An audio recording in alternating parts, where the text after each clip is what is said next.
Pagbati sa ating mga viewers. Mga ka-seniors, heto na. Pagbukas pa lang ng ika-20 Kongreso, agad muling inihain ni Rep. Milagros Mila Aquino Magsaysay ng United Senior Citizens Party List ang panukalang Universal Social Pension para bigyan ng buwanang pensyon ang lahat ng senior citizens na edad 60 pataas. Aabot ito sa 12 milyon na pondo para sa kanilang kapakanan.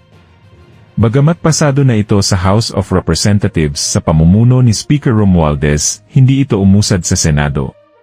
Kaya't nangakong muling kikilos si Rep. Aquino Magsaysay para maituloy ang batas. Anya, hindi siya titigil sa pagtatanggol sa karapatan at benepisyo ng mga nakatatanda. Hindi ito ayuda, kundi pagkilala at respeto sa kanilang naiambag sa lipunan, dagdag niya. Umaasa siyang susuportahan ulit ito ng bagong Kongreso.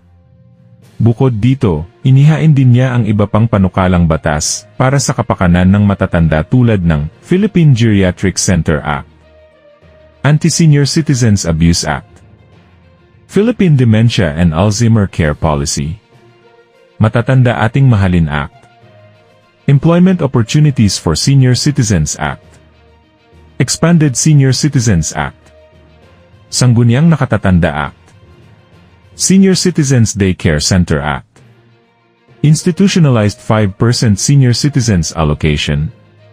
Giit ng kongresista, isusulong niya ang social justice at pagpapahalaga sa kulturang mapagkalinga sa nakatatanda. Muli, ito ang Senyor Balita, naghahatid sa inyo ng makabuluhang balita at totoong impormasyon.